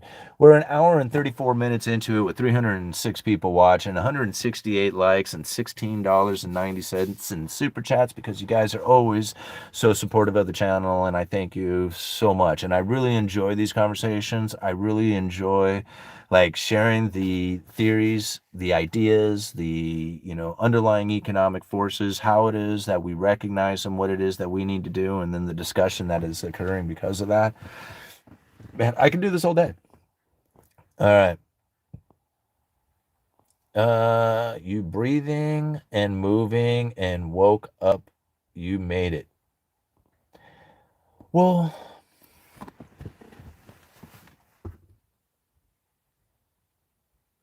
so cruising through some video shorts, I come across like some pretty bad video, pretty sad. It's not bad.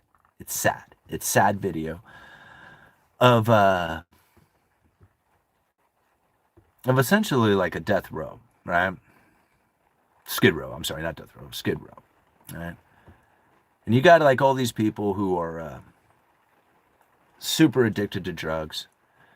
They're passed out, and they're just like they're feeling like you can see the depression and the disgust and the horridness, and then like even beyond that, it's like the failure of caring to exist any longer. That is probably where I feel like, man, that issue that they're feeling, like that God, I don't even know how to describe it. That point in which that you just don't care anymore about anything or anything, anyone except for getting high. And so here's this video, and it's a guy trying to help, right? He's doing his best he can. He's passing out waters, he's offering up services, he's checking on people who are passed out to see if they're still alive. And I'm sure some of the people who are watching this probably recognize the video that I'm talking about, or the videos. Comes across this dude whose hand is so swollen up, like he can't, it's like, it just looks like it's going to explode, like it's just gonna pop. His fingers are just swelled to the max, like it's just gross as hell. And his other hand isn't that great either. Like he can still operate some of his fingers a little bit, but it's kind of, in a deformed kind of position. This one's like inoperable 100%. And I'm thinking, dude, how in the world can you possibly exist? Like, how do you even wipe your butt? Like you can't operate this hand. You can't. This one's definitely, that one's out the game. Like that one might as well be cut off. It's like worthless, right? Because it's just swollen up to be had. And the other one can barely move. Like he can kind of move his fingers a little bit. I'm thinking, man, how? Like I'm just trying to envision. Like, dude, you gotta take a dump once a day. What happens? Like, where do you do this? How does this? Like, how do you not get it all over you? No wonder why the infections just riddled your body. It's like there's no sanitariness about this in any direction whatsoever. And then later on, as the video kind of moves around, it goes back to the guy, and with that messed up hand that he only has left, that's all deformed in itself, he can't really, kind of move his fingers around a little bit. He's able to fire off that drugs, get it up into the needle, and and fire that shit and fire that stuff, and I'm like, wow, man, like he can hardly take care of anything, but he can still get that crap in him. Yeah.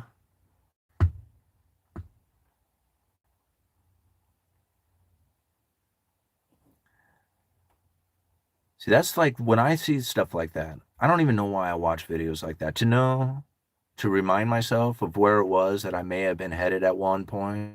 Like I never would have done drugs in that fashion. Like I like to drink a lot and smoke weed and, do the occasional mushrooms or something like that. But I was never done anything like that. But to know that's the deterioration in which that it heads towards. So many people feel that, you know? what it takes to get yourself in that sort of position to ultimately beg for your life to be over, right? Like, this is how a lot of people are conducting themselves in this world. And then and I think to myself, man, think of all the opportunities that you could really have in this world.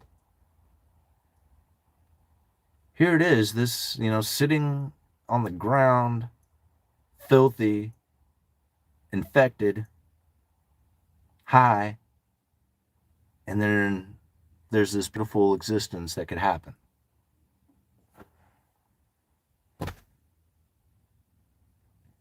Like, what is it that people are doing out there? Like, I mean, I think, how hard is it to just wake up every single day and think to yourself, man, no, this is a good world. This is a good place to be. This is an awesome place to be. There's awesome opportunities. There's awesome people. There's awesome places. There's awesomeness. I could take advantage of awesomeness because it's all around. It's ever present. Right? Or I could look at it and find the world is deteriorated. It's sick. It's gross. It's disgusting. It's obvious. Right? See, it's easy to choose the world that you live in. You can just make that choice right now.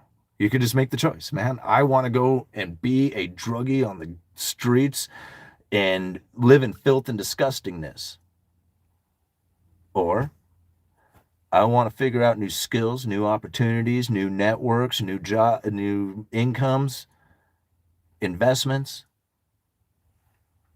It's just the choices are simple. Like, I mean, there's like, I can go this way or I can go that way, right? I mean, it's like, which way do you turn head?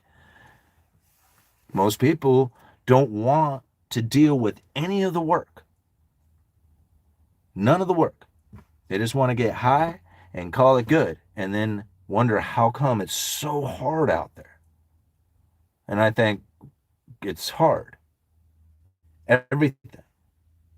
Doesn't matter if you're dedicated to your job, that's hard. Doesn't matter if you want to live on the streets, that's hard. Hard is in abundance. Everything is in abundance. If you believe it's hard, it will be hard, because hard is just as abundance as easy. Right? And the reality is, abundance is easy. It's scarcity that's hard. Think about it. Anything that you do, if it's hard to catch fish, it's because there's not very many of them out there. They're not abundant. You have to think and be, on your game, and know the tides, and know the conditions, and know the weather, know the bait, and all the stuff in order to get that. Because if it wasn't that dedicated and all that work and all that other stuff, it would be easy, and there would be a load of fish in there, and it would be abundant. Abundance is easy. Scarcity is hard. But because you have an abundance of information on how to fish, you can catch the fish. You're abundant in fish because you have an abundance of knowledge. It's all about the meaning that you give it, no matter what it is. And those unfortunate people that I see out there who are suffering in pain and misery and addiction, and in a condition in which that there's no way that they're ever going to recover from, man, there was a time in their life, I'm sure, that they could have chosen a different direction. Oh, walking the path, contentment beats the hamster wheel of happiness. Yeah. I don't feel sorry for homeless, junkies, dopers. Well, I hear you, Tom Flo. I don't necessarily feel sorry for them either. I mean, I feel sorry for the pain that must be being felt at the moment. Their condition in which that they have put themselves in, I don't know their story. I don't know how they got there. Whether to feel sorry for their condition or not really isn't up to me. Right? The only meaning that I can give it is to look at it and say, that's a deteriorated life. That is a very difficult one. To walk away from them and say, man, I don't feel sorry for your pain and suffering that you are feeling, is not very human. Right? Like you can be like, hey man, I don't know if there's any help in this at this point, but I recognize that there is pain. I can recognize that there's like, what is it you want me to do at this point? You want a couple of bucks so that you can get high again? I mean, is that going to be helpful and useful to you? I mean, outside of what you're already doing, I don't know what it is that I can do at this point. Right? But to not feel sorry for them or to not be able to recognize the pain and suffering that they are going through, how they got there, the possibilities of being there. Like, I don't do drugs like that. Like, I mean, you know, alcohol. Like, I was very deep into alcohol at one point. I don't consume alcohol. I haven't for a long time. Sarah just passed 9 years of sobriety yesterday. All right. Yesterday was her ninth year of sobriety. It changed our lives to recognize what it was that we were going through. If we didn't go through that, I don't think I would be able to share with you today the things that I do. Like, I literally believe suffering through the addiction and going through that and having that experience and then recognizing what it is that other people are facing that are similar to that has given me the ability to do the things that I am doing today. If I hadn't gone through it, I don't think I'd be here. Right? Not only would I just not have anything going on in my life, I'd still be the drunk. But if I didn't go through the alcoholism itself, I don't know if I would have recognized some of the issues that I was facing that was keeping me limited that I was able to overcome. Or hopefully overcoming, I guess I should say. Yeah. And that's really the truth of it all. I mean, it's not, everything is a reflection. Every single thing in your life, including the good, the bad, the ugly, everything else is just a reflection of what it is that you're thinking and feeling. Every single person is a teacher in your life. Yeah. Every single person. They're teaching you a lesson about something, somehow, if you're willing to learn. Beer is my happy juice. Yeah, it was for me too at one time. You're just a quitter. Yeah, I am. All right. Bitcoin will crash massively. Long John, what is that? Love Spanocha? Bitcoin crash. Yeah, maybe. Congrats on sobriety and the realization, serious business. Yeah, well, thank you. I appreciate it. And it's kind of funny. Like, I don't really think about like how long I've been like, sober for 9 years, 10 years or whatever. I don't know the day that I quit. I don't even remember the last drink that I had or anything. Like, I don't remember a particular event. None of that stuff. I just kind of just gave up one day. I think I just got frustrated and I just quit. And I was kind of mad. And I remember being mad. Like, that was kind of like the big emotion that I was feeling was anger. And I would get angry at, like, say somebody went and had a beer with their lunch and they were trying to do business with me and I could smell it on their breath. They weren't drunk. They weren't drinking. It's none of my business. They were just, they're the normal dude having their normal thing going on, and it wasn't have anything to do with me at all, but I could smell that, and I'm thinking to myself, dude, why are you here doing business with me like this? Why don't you come back when you're sober when we can do this right? And this was kind of like the thoughts that I was having in my head, and I'm like, dude, you have got to check yourself, man. That is not your business. Like, they are not conducting themselves in any way that you should be feeling anything towards this person at all. Like, that is not right at all.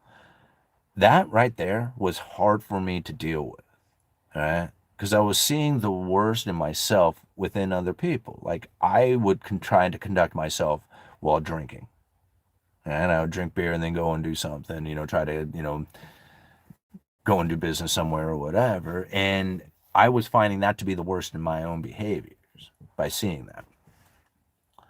And so when I started checking that, saying, no, man, what you are recognizing is something in yourself every time that happens, that actually was a huge like eye opener for me. It was just like, man, now I can recognize what it is that was actually triggering me to drink in the first place. You know, it was because I could recognize it now in other people when it was happening through my own anger issues that was manifesting while I was interacting with people. And I thought, man, bang, that is so awesome to be able to recognize it and see it. Right. And like at that point, like I was almost wanting to be triggered. Like I remember saying it out loud. I almost want to be triggered so I can deal with it. Like, so I can figure out where it is that the issues were so I can, like, deal with those issues. And that's kind of odd, but that's a neat, kind of a neat epiphany to finally come across. And then, from that point on, it was just like I wasn't really angry with people who were in that addiction or feeling it or being that or doing any of that was no longer like part of my thought process anymore. I was able to separate myself in my addiction that I was going through or I'm, overcoming or, recovering from, and being able to recognize within other people how it is so difficult to operate, how difficult it is to pay attention to what it is that you truly need to do in your world when you have this addiction that's clouding everything. Man, why do I go into this so much? I don't even know why. It's like that's not the direction of this channel that I ever had any anticipation of doing. Like I was not expecting to talk about addiction ever. Like that was not something that I thought I would bring up here, but it seems to be so prevalent on this channel. I have been waiting for a housing crash. I think you might be waiting for a while, Vapor King. Go back and watch the first 20 minutes of the video or so. All right, when you drink for so long, you can get sick when you stop and caused my friend to have a seizure. Yeah. I actually know a guy who was so severely saturated with alcohol that when he did quit, like, God, I don't want to say where he worked for because I think that's just too much information, but he worked for he was in a very sensitive position to being drunk on the job, and he got caught drinking on the job.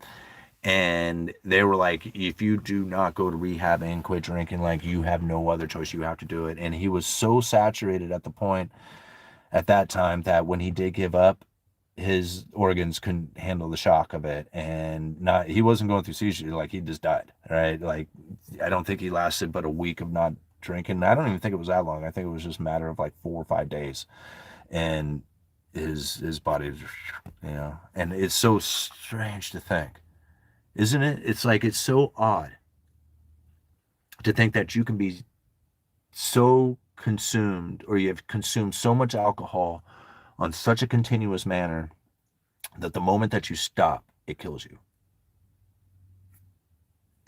Right? Like your body can't even function without it anymore.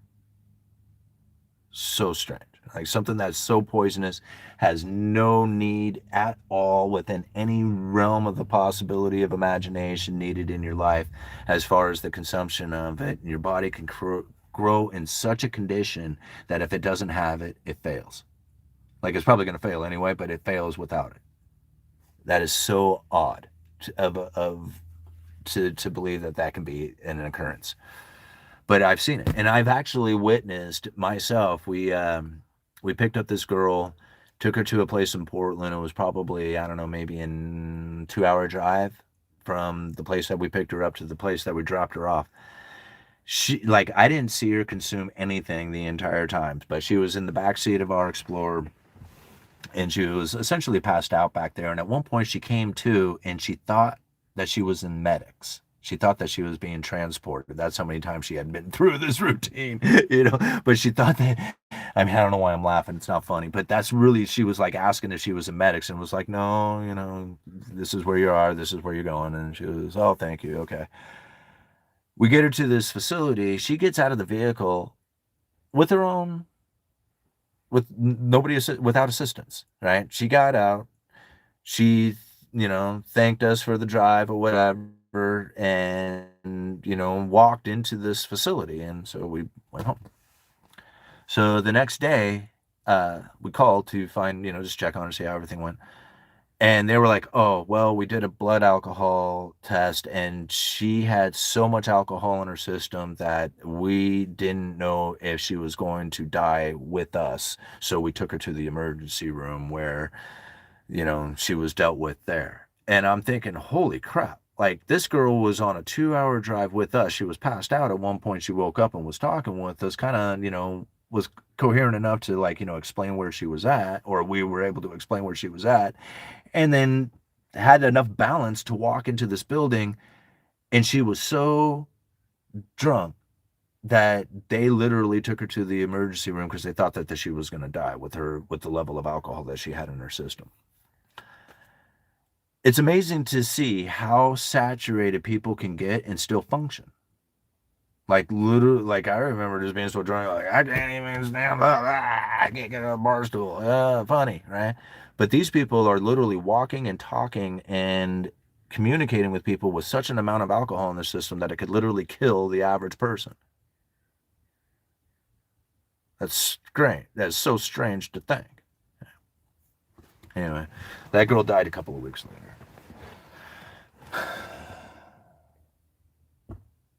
Those are lessons in life, right? You see it for firsthand, man. I mean, you get true face value information when you see it firsthand like that, right? Like, I mean, there is no doubt. There's no doubt what you were experiencing there. You can hear the stories all day long, but when you see it, when you actually see it happen, it's just like, no way, right? That is actually occurring. I had a friend, I watched her, she decided that drinking was easier than dealing with it, and her got real big.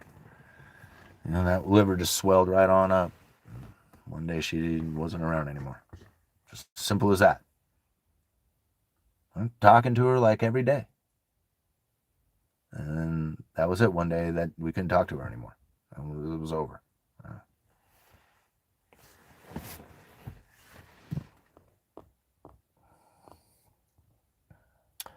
People are examples, are great leaders. Yeah, people examples are great. Yeah, they teach a lot, don't they? Mushrooms are not drug, it is medicine. All right, battery at 15%. That's probably good anyway. We're about 2 hours into this. We're just going to cut it at the 2 hour mark.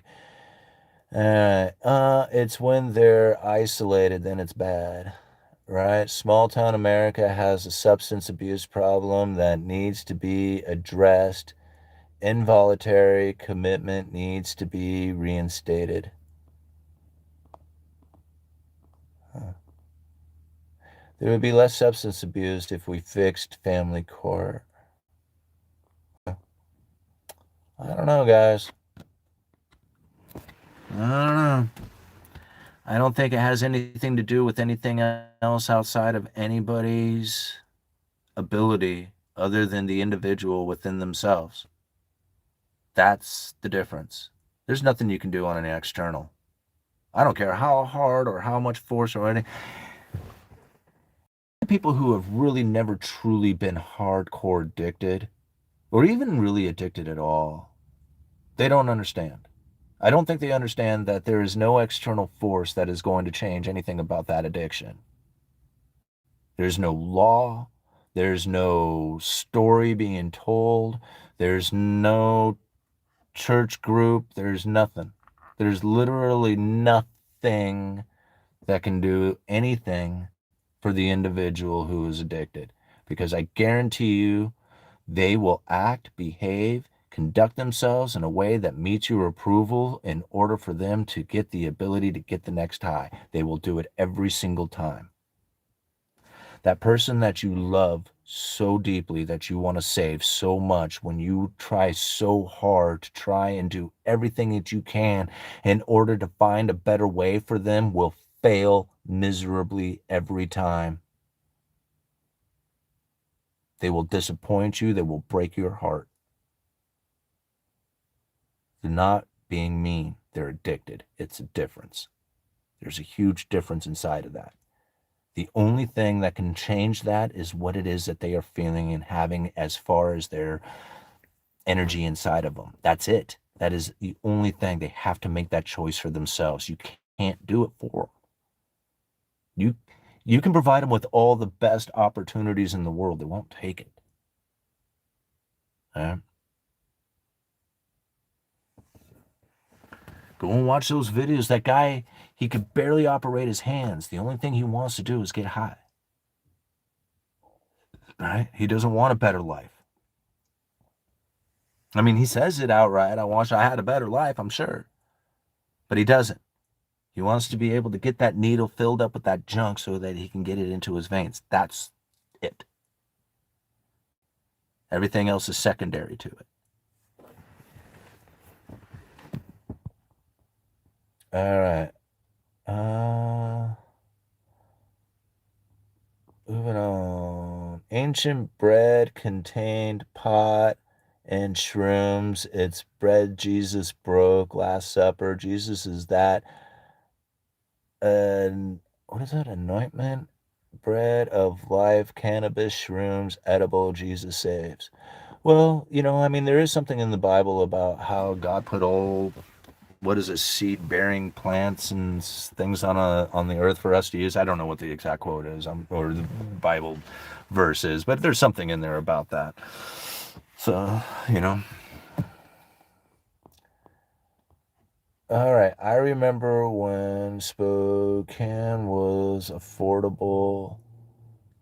What is that? California moved there and prices went to the moon. Don't forget gambling addiction. I have seen people lose their homes, cars, money, family, and college tuition. Yep, I totally agree. What is it? Not interested? My camera's about, phone's fading away here. I agree. Addictions in many ways. Like, I mean, it doesn't matter if it's gambling addiction, substance addiction, porn addictions. I mean, there's plenty of addictions out there that people have. Facing them, noticing them, overcoming them, recognizing that it is something that you can deal with and that you should deal with. That is really the first step in all of it. Knowing that it takes time to overcome and fix the problems that you had faced going into the reasons why you were taking those drugs or doing the things that you were doing, it's usually a mental issue that you can then address. Once you recognize it's the mental issues that you were facing or trying to cover up or dealing with, you start moving into a better outcome of life just simply from the energy that you are carrying. The opportunities start to show up. The people that jive with you, that resonate with you, they start to show up in a more meaningful manner to you, and you start finding the better outcomes from it. But it takes time, especially the deeper you're into it, the longer and the more time you need in order to grow out of those things. But to know that it is possible and that it is happening over time. Like, as you do it, the more you do it, the more successful you are at it, the more of a response that you get from the world. And sometimes you have to go through it a little bit and then turn around and look and say, oh man, there it is. You're right. It's happening slowly but surely, right? It is taking place. Knowing that to be gives you a much better way of dealing with the world. Right? It gives you a much better way of dealing with society, the politics, the economy in general. And knowing that there is a successful path out there for some people then gives you the ability to know that there is one for you as well. Right?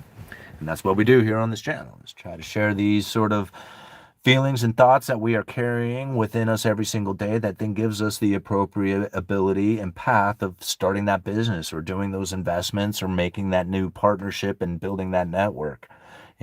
That's what we do here. You guys are awesome. Thank you so much for all the super chats. Thank you for hitting that like button. Thank you for being here for 2 hours with 267 people still watching. You guys are awesome. Uneducated Economist, you let me know.